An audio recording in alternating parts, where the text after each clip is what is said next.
An article written called A Word to the Wise, which is a compilation of several writings from Mary Baker Eddy across all of her various works.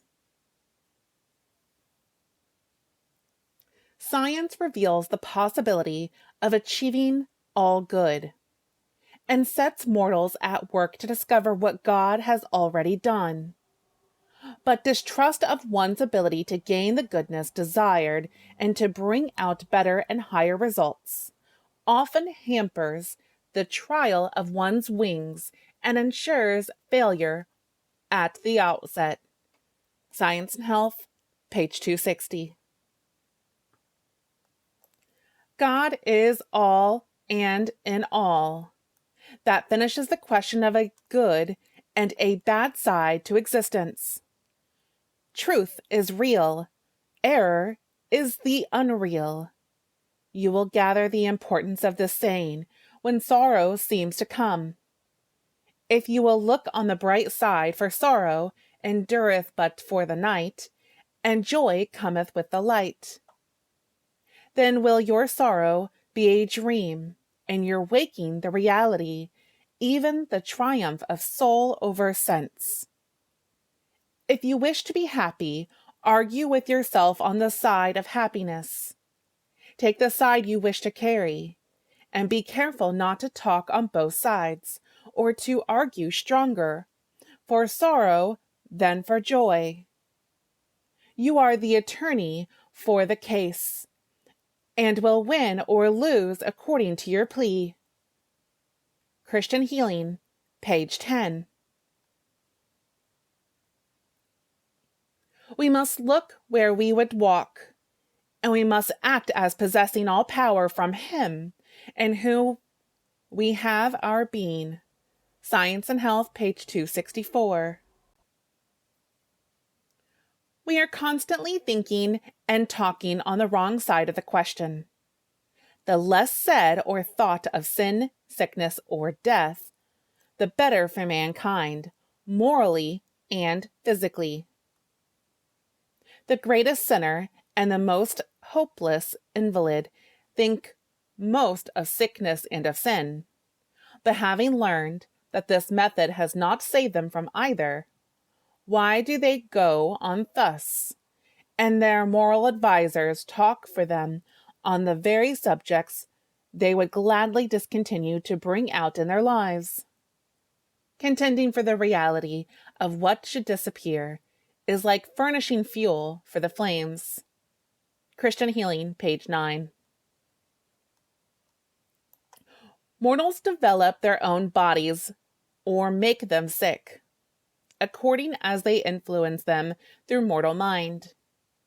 To know whether this development is produced consciously or unconsciously is of less importance than a knowledge of the fact. The feats of the gymnast prove that latent mental fears are subdued by him. The devotion of thought to an honest achievement makes the achievement possible. Exceptions only confirm this rule, proving that failure is occasioned by too feeble faith. Science and Health, page 199. If we look to the body for pleasure, we find pain. For life, we find death. For truth, we find error.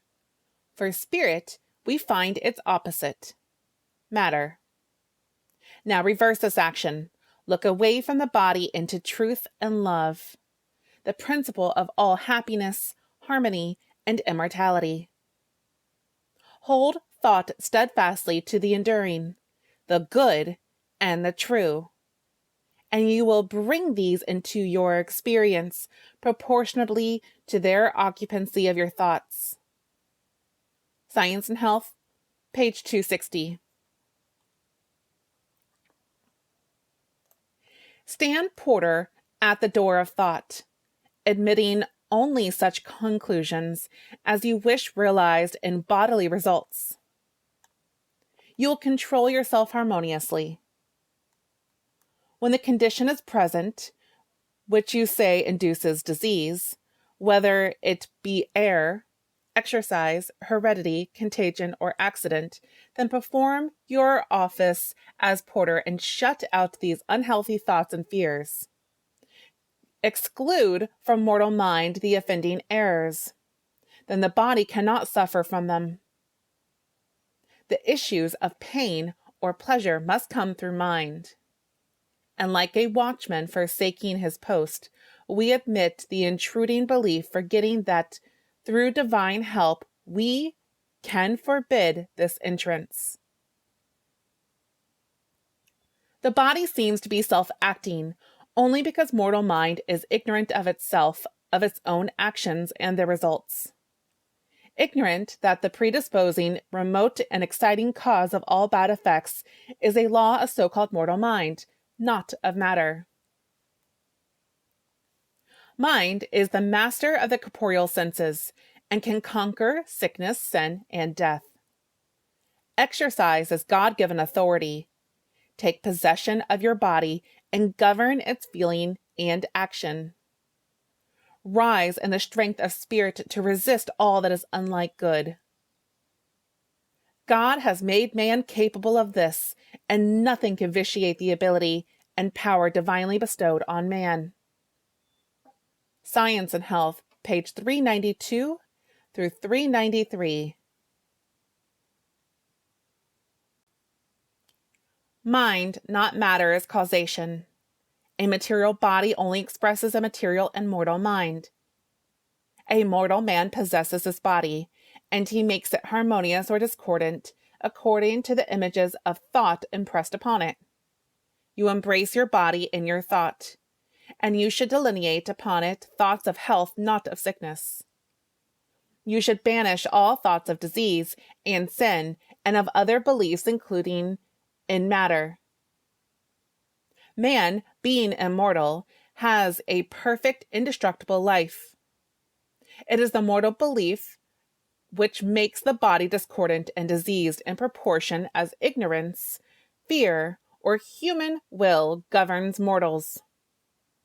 Science and Health, page 208 and 209. When the illusion of sickness or sin tempts you, cling steadfastly to God and His idea. Allow nothing but His likeness to abide in your thought. Let neither fear nor doubt overshadow your clear sense and calm trust that the recognition of life harmonious, as life eternally is, can destroy any painful sense of or belief in that which life is not. Let Christian science, instead of corporeal sense, support your understanding of being, and this understanding will supplant error with truth. Replace mortality with immortality, and silent discord with harmony. Science and Health, page 495. Beloved Christian scientists, keep your mind so filled with truth and love that sin, disease, and death cannot enter them. It is plain that nothing can be added to the mind already full. There is no door through which evil can enter, and no space for evil to fill in a mind filled with goodness. Good thoughts are an impervious armor. Clad therewith, you are completely shielded from the attacks of error of every sort. And not only yourselves are safe, but all whom your thoughts rest upon are thereby benefited. The self-seeking pride of the evil thinker injures him when he would harm others. Goodness involuntarily resists evil. The evil thinker is the proud talker and doer.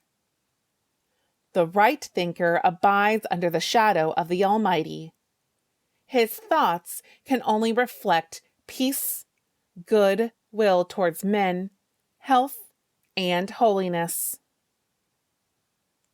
The First Church of Christ Scientists and Miscellany, page 210.